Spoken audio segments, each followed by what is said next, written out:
G'day folks, welcome to my first podcast.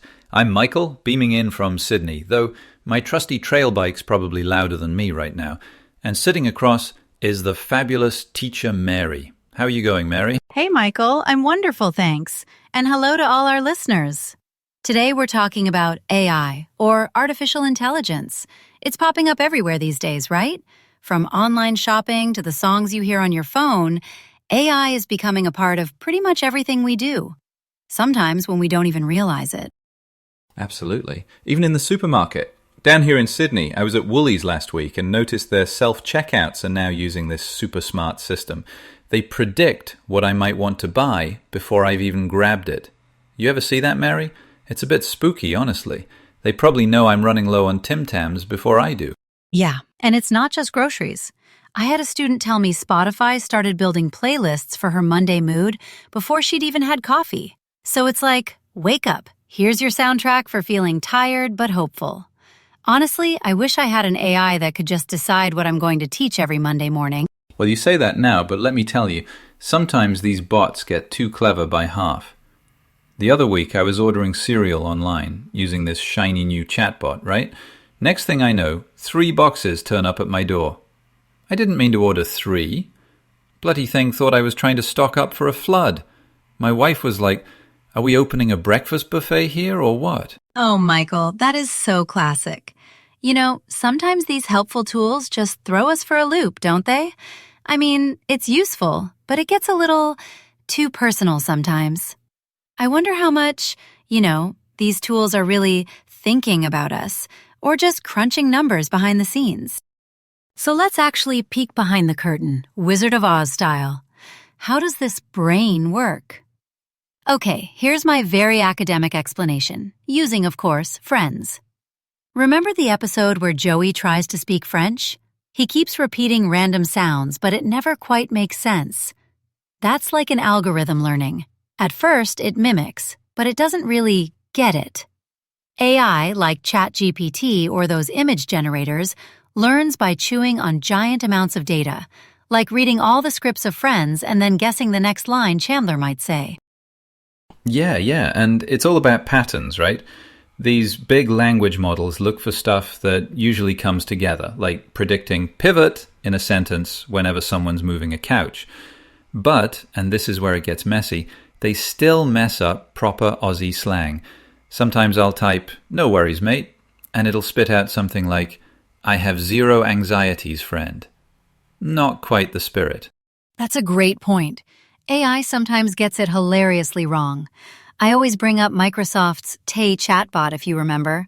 They put it on Twitter a few years back and, well, let's just say it learned some very bad habits really quickly because it didn't understand the context, just repeated things without knowing what they meant. Just like Joey's French. Anyone can memorize, but truly understanding is a different story. Exactly. And there's this thing called bias. Bit of a worry too. If you give an AI a dodgy set of data, it'll just copy the mistakes, right? I reckon no matter how clever you make it, an AI is never going to have a proper chat over a beer. Not unless someone programs it to laugh at my jokes anyway. And that's my big question for everyone listening. Can AI ever really understand like a human, or is it just great at pretending? I always tell my students, fake it till you make it. But I'm not sure if AI will ever make it in the same way a person does. What do you think, Michael? Maybe one day, but if it starts bugging me for footy tips, I'll know we've gone too far. Still, that context thing, yeah, spot on. It's more like prediction than proper understanding. Like a parrot that's read the internet, which, I guess, would be a terrifying bird, now that I think of it. All jokes aside, AI does a lot of good, especially for learning and accessibility.